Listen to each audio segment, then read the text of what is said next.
कोडोली उपजिल्हा रुग्णालयात जागतिक स्तनपान सप्ताह साजरा। पन्हाळा तालुक्यातील कोडोली उपजिल्हा रुग्णालयात जागतिक स्तनपान सप्ताह साजरा करण्यात आला। दरवर्षी 1 ते 7 ऑगस्ट जागतिक स्तनपान सप्ताह साजरा केला जातो। स्तनपान सप्ताह कार्यक्रमाची सुरुवात उपस्थित मान्यवरांच्या हस्ते दीप प्रज्वलन करून करण्यात आली।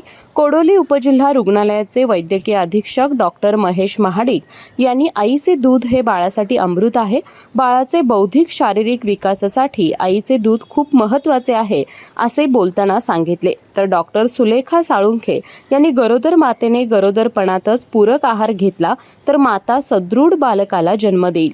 गरोदरपणापासून योग्य सकस आहार घेतला तर ती बालकाचे भरण पोषण योग्य प्रकारे करू शकेल असे सांगितले।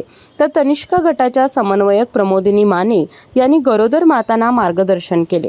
यावेळी यशवंत नर्सिंग कॉलेजच्या विद्यार्थिनींनी स्तनपानाचे महत्त्व याबद्दल गरोदर मातांना माहिती दिली। यावेळी कोडोली उपजिल्हा रुग्णालयाचे वैद्यकीय अधिकारी doctor Prashant Kariholi, doctor Vaishali Pawase, doctor Shaikh, Yashwant nursing कॉलेजच्या प्राचार्या ड्रेस गायकवाड, उपजिल्हा धनाचे कर्मचारी, गरोदर माता आणि विद्यार्थी-विद्यार्थिनी उपस्थित होते। केके न्यूज साठी सनी काळे।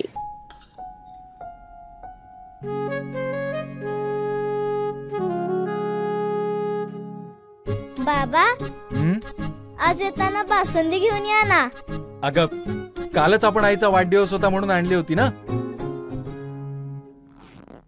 ऐकलं, गोकुळची बासुंदी पुन्हा खावीशी वाटतेय। खरं सांगू, मलाही खावीशी वाटतेय। पुन्हा पुन्हा खावीशी वाटणारी गोकुळ बासुंदी।